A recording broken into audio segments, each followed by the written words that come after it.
খারাপ চিন্তা মনে আসা কি পাপ? তাই নিয়ে মা শারদা কি বলছেন আজ শুনব সেই কথা। আমাদের মনে কারণে অকারণে ভালো মন্দ নানান চিন্তার আবির্ভাব ঘটে। মন কখনো তাই শান্ত থাকে না। ঠাকুর শ্রীরামকৃষ্ণদেব বলতেন, মন বাদরের মতো।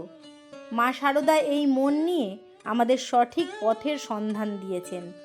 মা শারদা দেবী বলেছেন, খারাপ চিন্তা মনে আসাটা পাপ নয়, কিন্তু সে চিন্তা মনে এলে তাকে প্রশ্রয় দেওয়া বা সেই অনুযায়ী কাজ করা পাপ। এখানেই লুকিয়ে আছে এক গভীর সত্য। খারাপ ভাবনা মনে আসতেই পারে, কারণ মন চঞ্চল, কিন্তু সেই ভাবনাকে যদি আমরা কাজে পরিণত করি তা পাপ হয়ে দাঁড়ায়। কিন্তু কেন আমাদের মনে খারাপ চিন্তা আসে? মা বলতেন, মনের মধ্যে খারাপ চিন্তা আসা স্বাভাবিক, কারণ মানুষের পক্ষে সবসময় ভালো ভাবা সম্ভব নয়।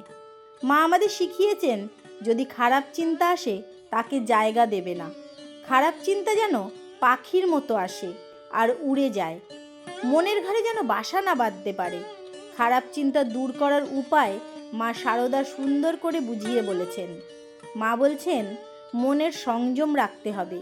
চিন্তা তো আসবেই, কিন্তু সেই চিন্তাকে লালন না করে ঈশ্বরের চিন্তায় মগ্ন হতে হবে। ভগবানের নাম স্মরণ করতে হবে।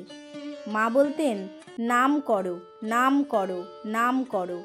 খারাপ ভাব দূর করতে হলে ভগবানের নাম জপই শ্রেষ্ঠ উপায়। অপরের দোষ দেখা থেকে বিরত থাকতে হবে।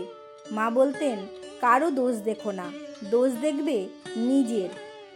অন্যের দোষ দেখলে নিজের মধ্যে কিভাবে মন্দ চিন্তা আসে তা বুঝতে হবে এবং নিজেকে শোধরাতে হবে। তাই মা বারবার বলেছেন, জীবনে শান্তি পেতে গেলে কখনো কারোর দোষ দেখো না, দোষ দেখবে শুধুমাত্র নিজের। এই পৃথিবীতে কেউ তোমার পর নয়। একবার এক ভক্ত মায়ের কাছে এসে বললেন, মা, আমি পাপ করেছি, আমি অনুতপ্ত। মা স্নেহ ভরে বললেন, এসো মা, ভিতরে এসো। তুমি বুঝতে পেরেছো পাপ কি এবং তুমি অনুতপ্ত, এটাই আসল। পাপের জন্য অনুতপ্ত হওয়া এবং বুঝতে পারা, এটাই আসল কথা। মা আরও বলেছেন, পাপের পর যদি অনুতপ্ত হও তাহলে মুক্তির সম্ভাবনা তৈরি হয়, কিন্তু পাপ করে যদি মানুষ ভুলে যায় তখন তার বিপদ। তাই ভুল হলে লুকিয়ে না রেখে অনুতপ্ত হওয়া চাই, শুদ্ধি চাই, তাহলেই মুক্তির পথ সুগম হয়। আজ এই পর্যন্তই। আবার আসবো নতুন কোনো ভিডিও নিয়ে। সবাই ভালো থাকবেন, সুস্থ থাকবেন, মা ও ঠাকুরকে ধরে মহানন্দে থাকবেন। জয় মা, জয় ঠাকুর।